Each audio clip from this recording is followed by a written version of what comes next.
Soma is a pretty smart young man who lives with his grandfather in modern-day Japan.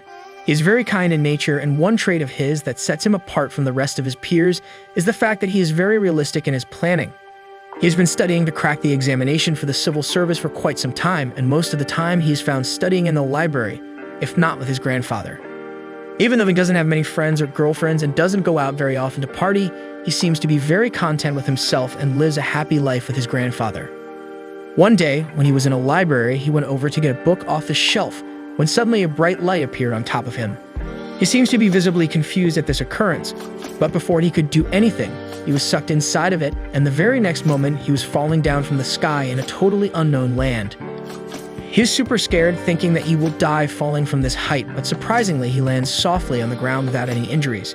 He shakes the dizziness off and notices that he is surrounded by a bunch of hooded figures looking intently at him. This scares him a bit, but he puts on a brave face and decides to bluff that he is totally in control of the situation. The hooded figures escort him to what looks like a courtroom to him. He looks around and spots people wearing very dated uniforms. Some of them aren't even men, but it looks like they are a mix between animals and humans. The king, who was sitting on the throne up until now, gets up and welcomes him to his kingdom, calling Soma the hero, which confuses him. The king thanks him for answering his call, but this makes Soma mad as he never answered any calls, and he was more or less yanked from his place without his permission and brought here. The king is taken aback and asks him not to be angry at them, as they have an explanation. He explains that he is currently in a world that has witches and wizards, dwarves and elves, knights and dragons that roam the world freely. Some time ago, however, a small void opened in the northern part of their continent, and suddenly a huge horde of demons started coming out of it. All of the surrounding kingdoms started combining their strength to fight against the demons, but it turns out that the demons seem to be innumerable, and no matter how many of them are killed, they always seem to be replaced immediately. But sadly, their kingdom doesn't have inexhaustible manpower, and hence they cannot keep fighting such a losing battle. Soma looks at the king and tells him that there is no way he is going to fight against the demons. The king seems embarrassed, so one of his ministers comes forward and explains to him that one of the kingdoms, known as the Chaos Empire, is the strongest of them all and has been constantly asking them for monetary support, and if they don't offer monetary support, the empire has threatened them with war. Soma asks the minister about how he is tied up with all of this, and the minister looks down sheepishly and tells him that they have decided to summon a hero and then offer it to that empire, as it is the only way they won't have to pay any money, as they don't have any money. Soma is shocked beyond any measure and blankly looks at the king, who looks embarrassed. He asks the king whether this was the plan to call a goddamn hero to his kingdom, and he nods solemnly. Soma starts thinking about what he could do to escape this situation and realizes that there is no way he can run away from here, as he will probably be caught very easily, and it might become troublesome for him. He decides that he will deal with this situation logically and realistically. He looks up the king and asks him whether he knows what will happen to him once he turns him over to the Chaos Empire. The king shakes his head and says that he has no idea what would happen to him, which is definitely not what Soma wanted to hear. He asks him whether he at least knows that he will be safe when turned over to them, or if they will immediately kill him for some reason or other. They don't answer that question, which makes him realize that he cannot leave it up to luck and decide to take matters into his own hands. He looks at the king and asks him about the last time a hero was summoned in this kingdom, and the minister replies that the last time a hero was summoned was 500 years ago, and since then, people have been trying but can't summon anyone. Soma immediately presses the matter and asks them what will happen after they turn him over. Will they stop demanding things from them afterwards? This shuts everyone up as they realize that they cannot keep summoning heroes to hand them over. The king looks confused, and Soma decides that this is the moment that he has to use to get out of this problem. He looks at them and tells the king that he will help them get out of this situation as he is the chosen one, the hero who will lead their kingdom to revolution. Everyone is shocked at this, but Soma tells the king that he's going to check all of the financial records and set everything straight so that their kingdom can start generating more money and doesn't collapse under its own weight. Everyone rejoices at this amazing speech, and the king decides to give it a shot. They all go inside the room, and Soma realizes that he doesn't really have any plans as of now, but decides to simply take the account of all the finances from the king and the minister. So for 3 days and 3 nights continuously, they discussed all the finances for the kingdom, and he finally is able to come up with some sort of solution. The next day, they all gather in front of a massive audience, where Soma is very sleep-deprived and looks like she can sleep at any moment. The king stands beside him and declares that he, the king, has decided that Soma is more fit to rule the kingdom, and starting now, he is transferring the kingship to Soma. Everyone is shocked at this revelation, but none more than Soma, who had no idea this was coming.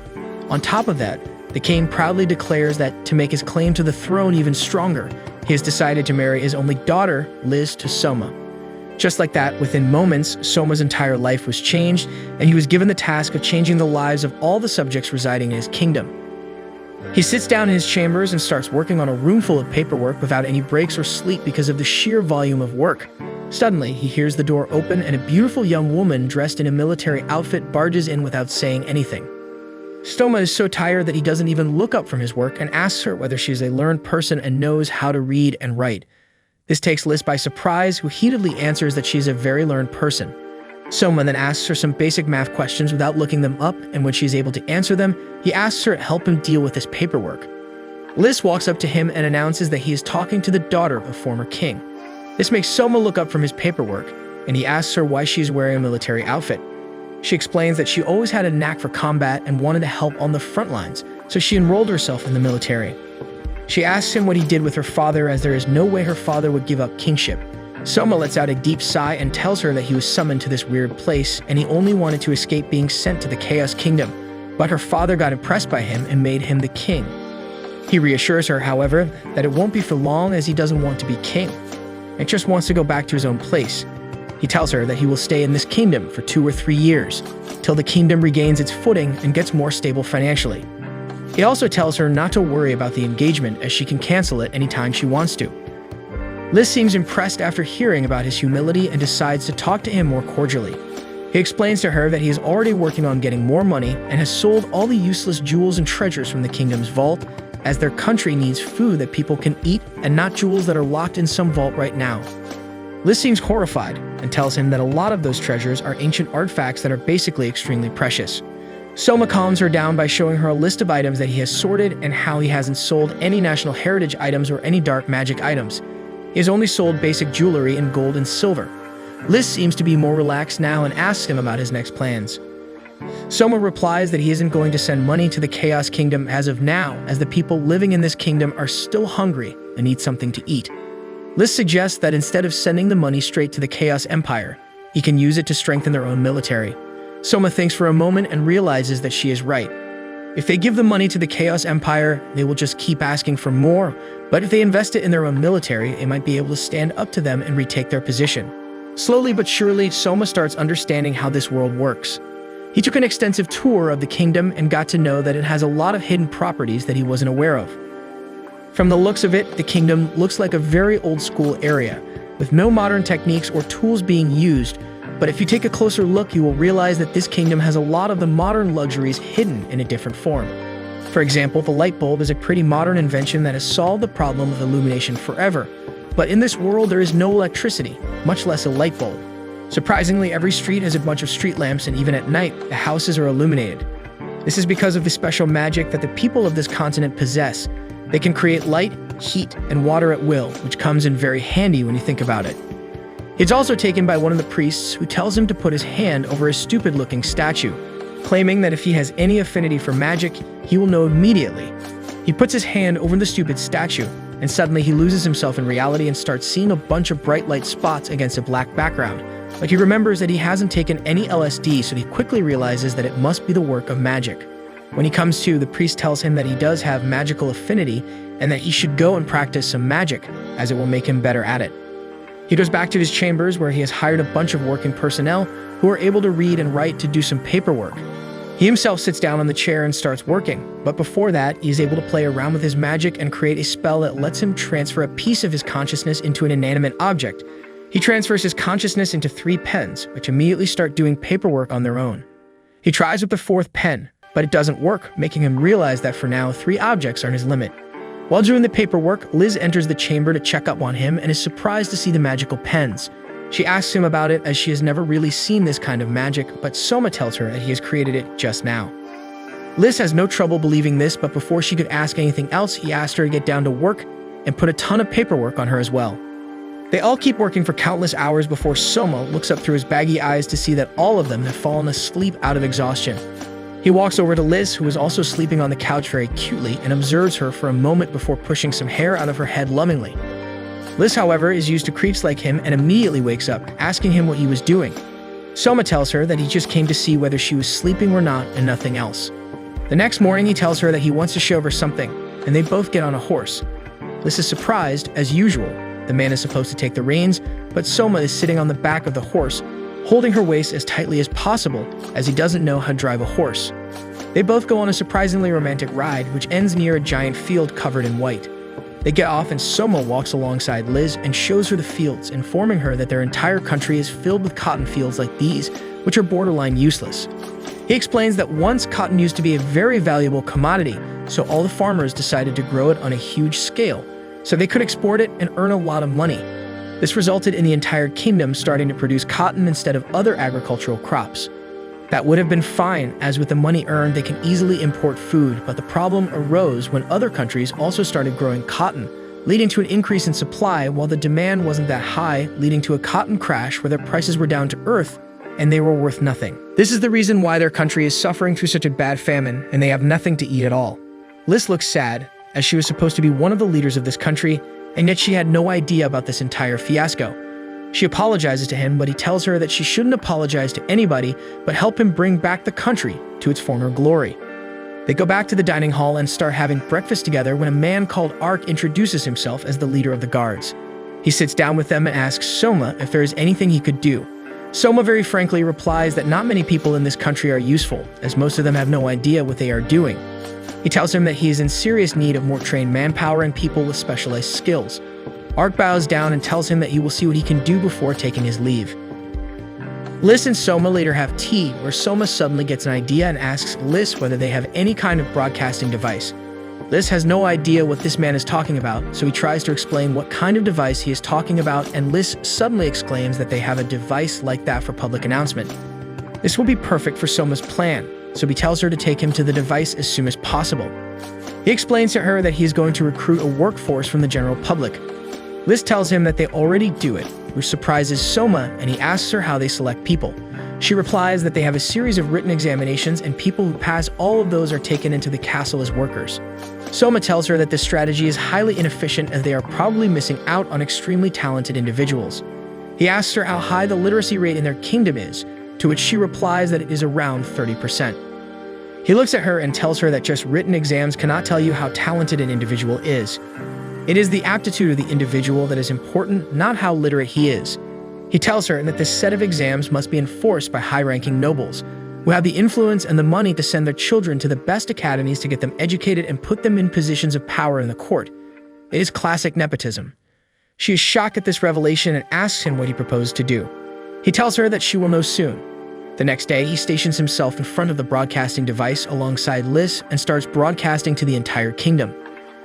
He addresses his subjects and tells them that he is going to give them a very good opportunity to completely turn their lives around, grabbing everyone's attention.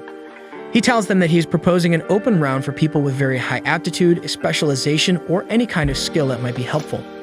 He tells them that nothing else matters. They can be literate or illiterate, wealthy or dirt poor. All that matters are their skills, strengths, and aptitude. The next day comes around and everyone gathers inside the court to witness the new people who will be chosen directly by the king.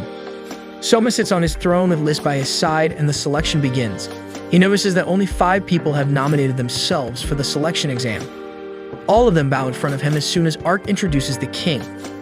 All of them bow down apart from a tall, dark-skinned girl called Aisha.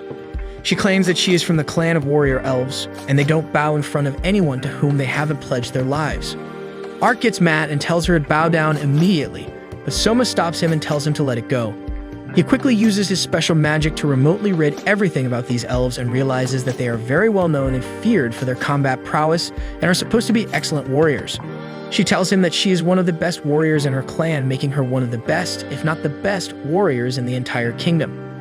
She then asks Soma whether he could help her. He is taken aback and doesn't know what to say, but the elf continues, telling him that for some reason, the blessed forest where they live has been deteriorating at a very rapid rate for no reason.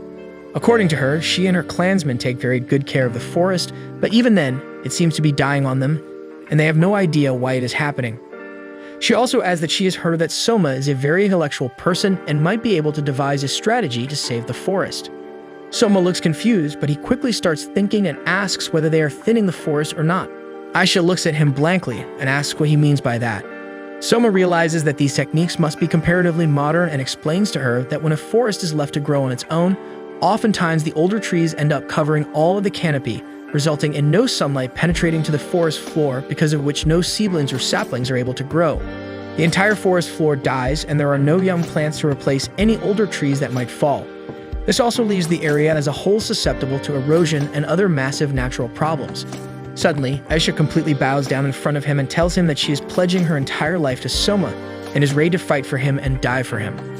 She tells him to please accept her as his bodyguard and tells him to help them restore the forest. Soma graciously accepts her, and the next girl that comes up for trial turns out to be a beautiful maid called Juna. She is supposed to be one of the most beautiful people that exist in the kingdom, and she is supposed to be the best singer that ever existed. According to the minister, Juna is descended from a long line of mermaids who used to be extremely beautiful and used to wreck ships by swaying the sailors in the wrong directions when they followed their beautiful voice. Soma realizes that if this is true, then singing should be in her blood. He calls her forth and asks her to sing a song for everyone, as it is being broadcast around the kingdom. She looks up at him and tells him that she has no problem doing that, but most of her songs are sad and melancholic. Soma asks her whether she could learn a song by heart after just listening to it once, and she says yes. Soma quickly flicks out his phone and gives her an earphone to hear one of the songs that he has on it. She seems to like the song and it passes the vibe check. She returns the earphones to Soma, and everyone seems surprised by the new device that Soma just whipped out of his pants. She then gets ready and starts singing the song very beautifully, and after the performance is over, everyone applauds her excellent singing. Soma tells her that he is really impressed by her ability to remember a song by heart after hearing it once and singing it perfectly. The next person to come forward is a fat idiot named Pancho. He seems to be very nervous and is sweating like a pig, which reminds me of myself when I first saw my beautiful girlfriend. He gets up and tries to address the king, but falls after tripping over his own leg like an idiot. He then gets up and explains that his special ability is that he is a glutton and has tried almost every dish that this country has to offer. He expected Soma to laugh in his face, but surprisingly enough, Soma rushes down to shake his hand and tells him that he was waiting for someone like him to come along and that he is really happy to hire him. He tells Pancho that, at a time when the entire kingdom is suffering through famines, abilities like his are of great importance. This really boosts Pancho's confidence and he starts crying, saying that all of his life he has been called a fatso, which to be fair, he is. Soma, however, thinks differently and tells him that he is the one who will be responsible for bringing their country out of famine and back to prosperity. The next candidate turns out to be an emo guy who walks up to Soma and introduces himself as Kaz. He tells Soma that all the while Soma was judging the others, he had been judging him. He is supposed to be one of the best minds in all of the kingdom and is a fanatic about reading every kind of literature you can get your hands on. He is a very knowledgeable person, which Soma immediately realizes from the way he talks. He asks Kaz what his decision was and whether he thinks Soma is worthy of being king or not. Kaz replies coolly that all of it came down to one decision that Soma made. It all depended on whether Soma thought Fat was useless or not. If he thought Fatty was useless, he would have failed to be a worthy king, as he doesn't know what his kingdom needs the most right now. But surprisingly, he was extremely enthusiastic after the appearance of Fatty. This made him believe that Soma actually had some brains and wasn't just another nobody. In fact, Kaz was so impressed that he asked Soma to be his lieutenant and let him be his right-hand man and advisor. Soma is impressed by Kaz's decision-making abilities and decides to hire him as his advisor. The last person to come forth is a loli called Tomo. She is a wolf girl who is supposed to be able to talk to all the animals of every race. She seems to be very nervous and is hardly speaking for herself. Liz comments that the members of the wolf clan are never seen inside their kingdom, to which Soma replies that she could be a refugee. He asks her to speak up, but she doesn't, and she gets even more scared. Soma decides to descend his throne and walks up to her, crouching down in front of her, and asks her what is wrong. She whispers in his ears that something bad is happening and says something that makes Soma's eye get wide with shock. Soma quickly regains himself and acts like nothing has happened.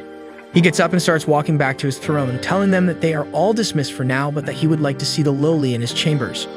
Tomo, Liz, Ark, Soma, and the minister all gather around in Soma's chamber, while Tomo is sitting on a couch. Soma asks the rest if they heard what Tomo told him in his ears, but all of them shake their heads, claiming that it was barely a whisper, and no one could hear what she actually said. Soma lets out a sigh of relief, knowing that no one else in the kingdom heard it as it was being broadcast all over. He tells the rest that what he's going to tell them must be kept a secret from anyone at all costs, as it might shake the entire kingdom. He finally discloses that the loli told him that she can not only speak to animals, but she is also able to speak to demons. Liz is totally shocked and tells Soma that it must be some kind of mistake, as demons speak a language that is very different from any of the languages that any of the other races speak, and there is no person alive who is able to decipher their language apart from their own guild. Soma looks at her and tells her that that is the reason why Tomo is probably one of the most important people in the entire country, more so than him. Liz asks Tomo when she learned that she could talk to the demon race, and she replies that some time ago, when she was in the forest, she was just roaming around having fun when she suddenly heard some weird noises and went to investigate. To her horror, she spots a person from the demon race who is short in height and has the head of a dog looking at her. She started screaming for help when the demon told her to shut up in his own language, which she understood, and she stopped screaming, scared of him. The demon gets surprised by this and asks her whether she could understand what he is saying, and she replies yes. Suddenly, they hear a bunch of noises coming, and the demon tells her to run away, as if the rest saw her, they would kill her. That was the last time she saw him, as she ran away from the situation. Liz looks at Soma and asks him whether he is planning on some sort of compromise between humans and the demons, as that is borderline impossible as they have killed countless humans. But in retort, Soma tells her that humans have killed countless demons. He suggests that there is a possibility that this entire war is just a big misunderstanding caused by the fact that none of the parties can understand each other at all. Liz thinks for a bit and realizes that he might be right. He tells Ark that Tomo must be given royal-level security immediately, and that he must make sure that she is kept safe. The minister, however, tells them that this will only bring more attention to her, as it would be very weird for a poor girl like Tomo to have royal guards protecting her at every turn. Soma thinks about it, realizes that he is right, and starts thinking about what could be done. The minister suggests that he could adopt Tomo as her daughter, and that should solve the problem, but then realizes that he has to marry someone before he can adopt her.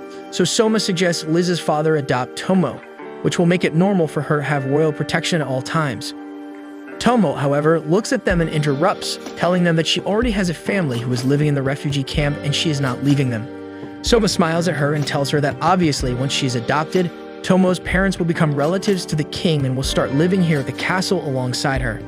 She lets out a yelp of joy and thanks them for everything that they have been doing for her. Later, while Soma was chilling around in Liz's room, it was brought to his attention that Pancho was back from his quest, and he immediately went to meet him alongside Liz. They all sit down, and Pancho thanks Soma for letting him use his royal wyvern, which made it very easy and fast to collect everything he wanted. He quickly arranges a meeting with everyone and decides to go for a kingdom-wide broadcast. Everyone seems to be watching them as Juna greets the viewers heartily, telling them that they have a special program for them, while Pancho is super nervous and fumbling with his words.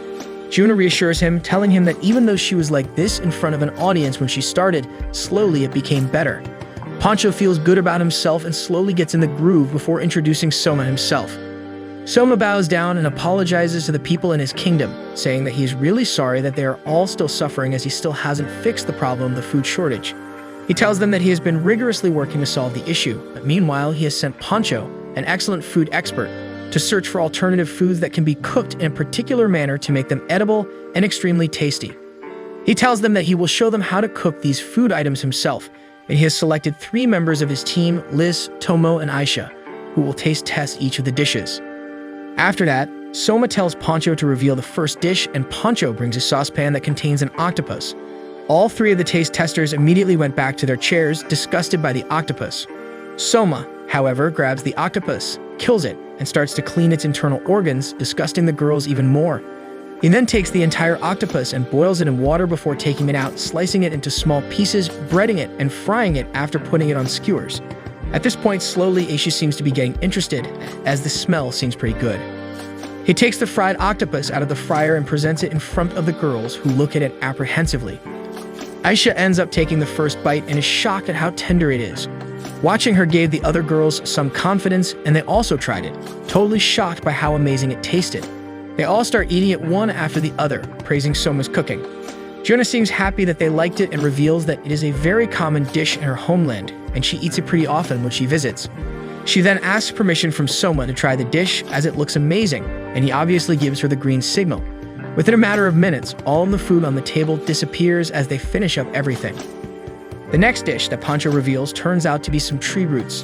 Everyone again seems to be very skeptical about the dish, but Aisha claims that it is a very common food item in the forests, as they have to make do with whatever the forest provides. Soma cuts the roots into small pieces, puts a bit of sugar and salt in them, and serves them.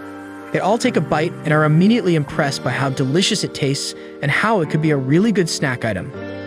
The third item turns out to be fried locusts, which shocks everyone, including Soma. Surprisingly, however, Tomo starts eating it happily and claims that there is a certain smell that is very endearing to her and reminds her of her homeland. Soma also takes a bite and immediately realizes that the taste that he just experienced seems very similar to miso and soy sauce.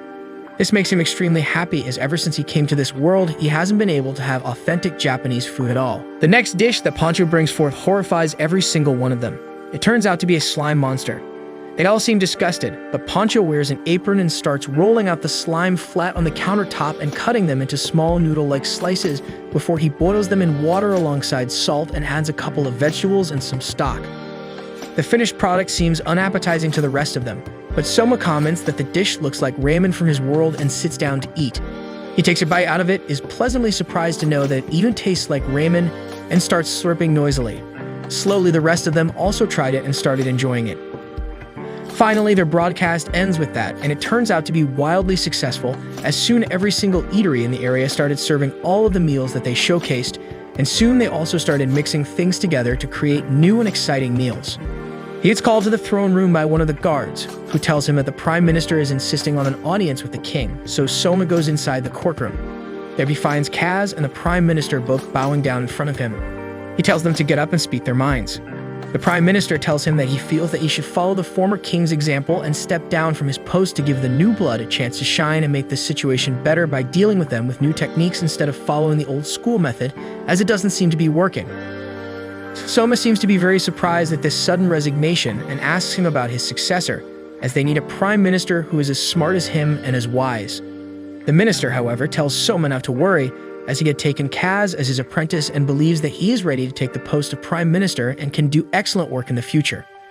Soma looks at Kaz, who is standing there, and realizes that he might very well be the perfect candidate for the job. He accepts the minister's resignation and appoints Kaz as the new Prime Minister. Kaz looks up at Soma and thanks him before telling him to take the entire day off, as he has been working non-stop, and if he keeps working like this, he will get burnt out, leading to the decline of productivity in the ones around him. At first, Soma seems reluctant to take the day off, as he believes there is a lot of work to be done, but Kaz tells him that he needs to take the day off no matter what, and he can do the rest of the work the next day. Soma decides to follow his advice and arranges a date with Liz, with Aisha escorting them. Liz, at first, seems shocked at the fact that Soma is taking it off and asks him whether he's okay. Soma tells her that everything is fine and that he just wants to relax for an evening. Liz tells him that they shouldn't go out as the king and queen. She whips out a bunch of military school uniforms and hands them over to him while wearing one herself. They get Aisha as protection and then go inside the city. After roaming for a while, they decide to pay Juna a visit in her cafe and sit down in a booth to have some relaxing snacks. While relaxing on their seats and talking about the kingdom, they overhear a pretty loud conversation coming from the adjoining table, which is occupied by a fox girl and a red-haired guy. They seem to be having a heated argument, and they are so loud that Soma can't help but overhear their entire conversation. The fox girl is named Keed, and the guy is called Hal. They start talking again, and Hal tells Keed that he doesn't trust the new king at all, as he himself seems to be a very young and inexperienced person. So why should he follow someone who is around his age and probably less experienced on the battlefield? Keed, however, tells him to shut up and tells him that the new king seems to be a formidable person in terms of intelligence and strategy and is doing really good work. Hal, however, seems to have young blood and only wants war so he can prove himself in a battle and earn the respect of his peers. He tells her that he plans to go over to the Duke of Carmen and join his army. Cade seems horrified and tells him to never say that again, as the Duke of Carmen is in open rebellion against the new king for no reason. Hal, however, shouts at her that he will do as he pleases, and he doesn't believe the new king is fit to be anything. At that point, Soma walks over to their table and asks Hal straight up why he doesn't like the new king. Hal looks up at him and asks him who the hell he is, but Keed seems to recognize Soma as soon as she sees him and gets very flustered. They all sit down at a different table and start talking again. Hal again tries to get in Soma's face, asking him who he thinks he is, but Aisha immediately grabs his hand, twisting it before grabbing his face in her palms and crushing it. Soma tells her to let him go, as that should be enough, while Keed looks at him, scared that Hal will get hurt. Soma then decides to quit playing and looks at Hal before asking him whether he still doesn't recognize him. Hal immediately realizes that Soma is the king himself, and quickly the tone of his voice changes. Soma asks him why he wants to go over to the Duke of Carmen, but Hal doesn't say anything out of fear. Soma looks at him and tells him that he will not tell Hal to stay with him, and he can and should do as he pleases. If he wants to go over to the Duke of Carmen, he should definitely do so, because you can't force anyone to follow you as they do so themselves. Soma, however, plays a mental game with him as he understands the underlying feelings of both Hal and Keed. He tells him that he needs to understand that once he is on the opposite side, he will have to fight against Keed, and if he decides to avoid coming into a head-to-head battle with her, someone else will, and if she gets injured, he will not be allowed by his army to protect her. Even if she is dying and could be saved, you will not be allowed by his army to do so, and they will consider it treason. Hal gets into silent thinking mode and thinks long and hard about it before deciding that he doesn't want to go on the opposite side and fight against Soma or Keed. Soma is glad to know that and thanks him before taking his leave. The next day, he sits down with Liz for tea and explains to her that he's getting good with his dark magic and can now control 4 inanimate objects alone. Before she could say anything, however, he was called to the courtroom because the head of the prestigious Magna House had come to meet him and request his attendance. Soma immediately goes over to meet with them and finds Hal, who seems to have gotten many injuries on his face. Glaive and Keed all present there, bowing their heads. He sits down on the throne and Glaive immediately starts apologizing to Soma, telling him that he had no idea that Hal said all the things that he said and was only informed by Keed later. He tells Soma that he has disciplined his son and requests that he not take very strict actions against him. He promises that Soma has the unwavering support of the Magna family, and they will always stand beside him in all circumstances. Soma thanks him for his loyalty and tells him that he doesn't intend to punish Hal, and it seems like Glaive has punished him enough. He tells Glaive that he's going to take Keed in as one of the mages in his royal guard and also make Hal an officer in his royal army, so they can stay close and support each other. Several days later, finally, the bulk of the paperwork has been completed, and the remaining paperwork can be done by using Soma's dark magic, so we shouldn't need any more manpower now.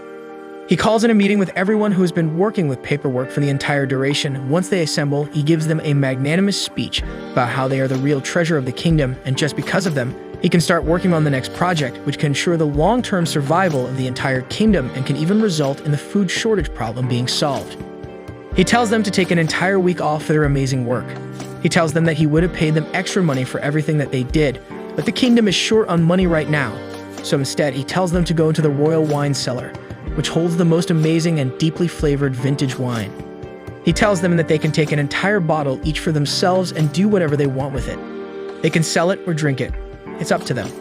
The entire group of men rejoices at this, thanks Soma for their generosity, and rushes off to the wine cellar. Liz asks him whether it was advisable for him to give them a week off from work as they still have a bunch of things to take care of.